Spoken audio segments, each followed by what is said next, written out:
Hi, my name is Mark Robertson from Irrigation.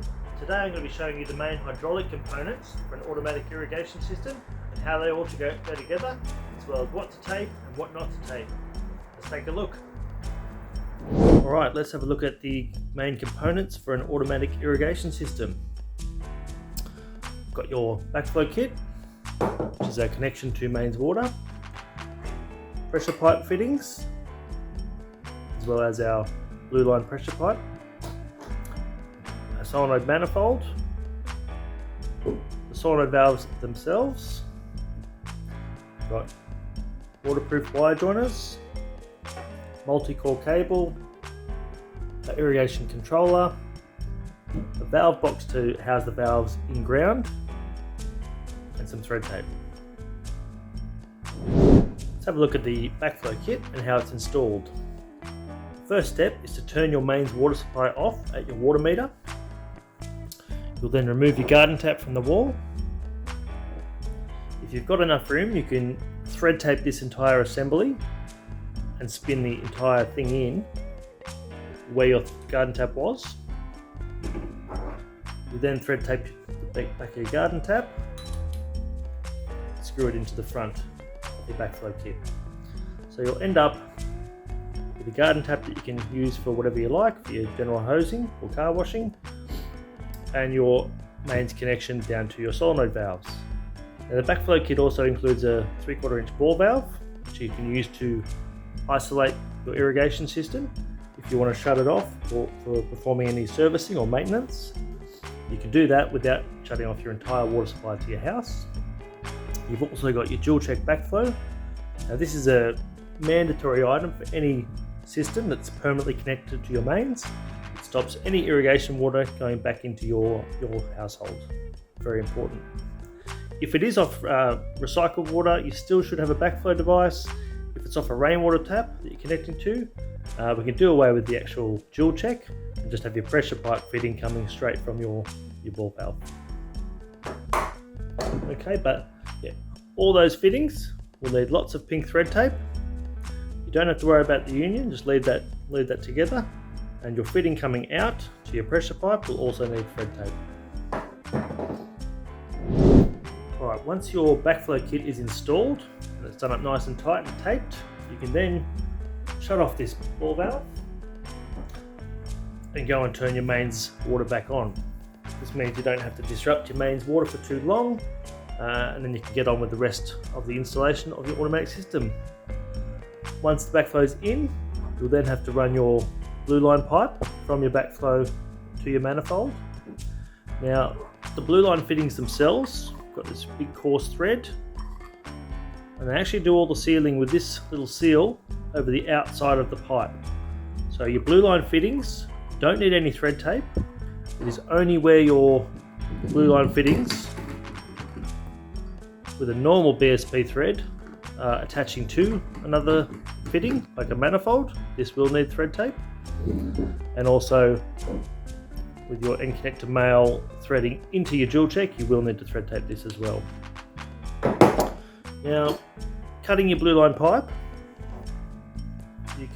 you're best off using proper cutters.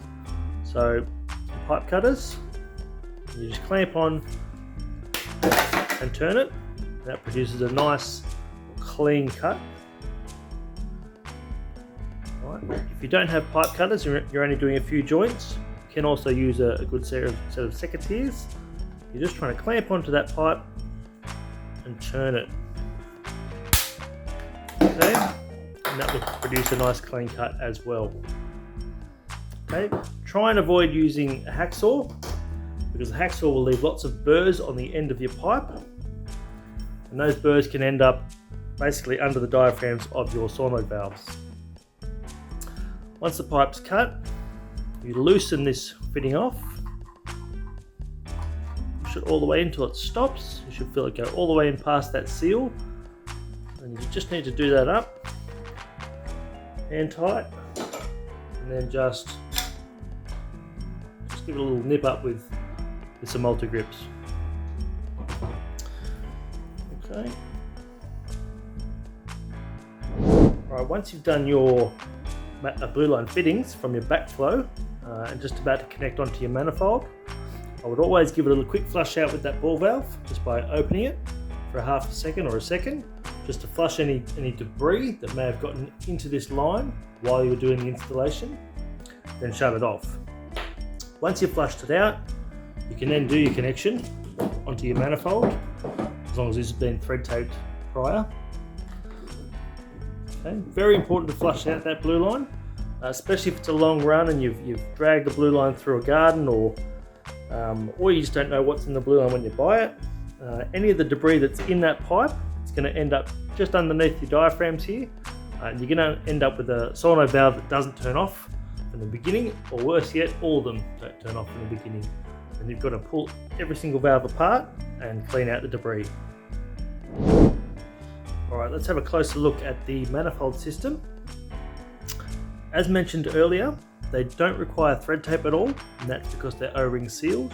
The only part that requires any thread tape here is where the pressure fitting is coming onto the first manifold fitting, because it's just a normal thread on a thread. See there that it's a fine O-ring just there, which seals up against the flat surface of the next tee. You can just screw them together by hand and just do that nut up hand tight. Again, adding another tee. That's the end of the manifold. You would just throw in an elbow at the end. For every fitting, whether it be a T, an elbow, or even a cross, you've got your manifold nipple, which goes from the manifold into the solenoid valve. Now there's one way to face these, and only one. There's a large O-ring on one side of the nipple, not on the other. That large O-ring goes up against our solenoid valve, and when that's done up nice and tight, just by hand, that will seal up against the solenoid valve, and your manifold fitting here will again seal up against that flat surface.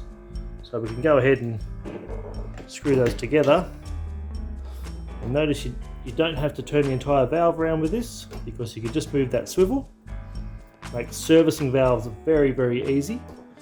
If you had done the manifold in PVC, you'd either have to cut the PVC out if you had done it too close, or try and spin the entire valve around, which can be very difficult.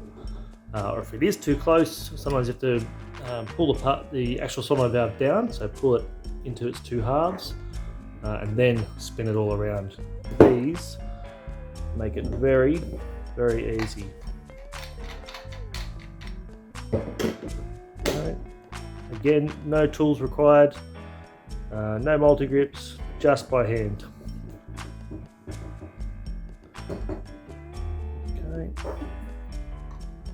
Always making sure to get that large O-ring up against the valve.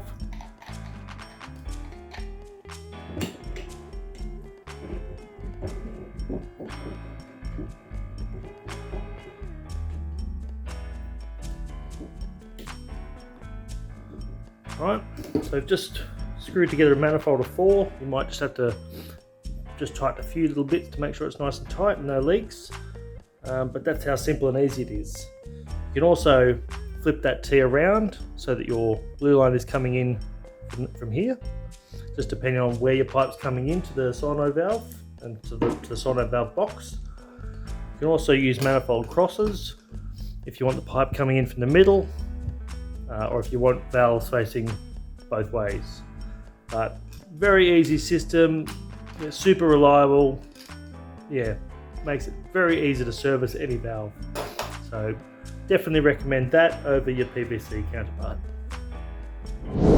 Alright, once you've gotten to this stage and you've installed your backflow, you've installed your blue line fittings, your manifold and your solenoid valves, even before you worry about doing your wiring or installing your controller, it's a good idea to pressure test all of this, just to make sure what you've done doesn't need to be checked later on, or make sure there's no leaks at all.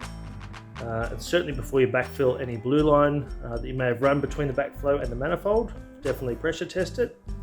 And we can do that just by opening the valve on our backflow, which will basically let the mains water into that hole pipe system that you've just done and the manifold, and leave it under static pressure. If you've got any leaks anywhere, now's the time to fix them. If it's a leak in any of the backflow kit here, through one of these seals here or through one of the threads, take it back apart, re-thread tape it, check it again. If you've got a leak on one of these fittings, pull it apart, check that the seal's sitting where it's supposed to, put it back together. Any leaks on the manifold system, just try and nip them up by hand. If you've got any of your valves that may be leaking water through them, chances are you've got a little bit of debris or dirt under the diaphragm while you were installing all this. You'll basically have to go and turn your water supply back off, just at the backflow here. Pull apart the actual offending solenoid valve and clean that dirt out. Okay, then you can worry about doing your wiring and running the cable back to the controller, which if you're interested in that, we've got another video that covers all of the wiring in quite a lot of detail. Definitely worthwhile checking out.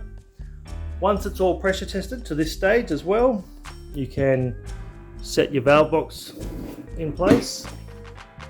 Again, so it's a good idea to dig your valves down a little bit deeper, and dig your hole a bit deeper, so you put some blue metal underneath the valves so that water is free to drain away.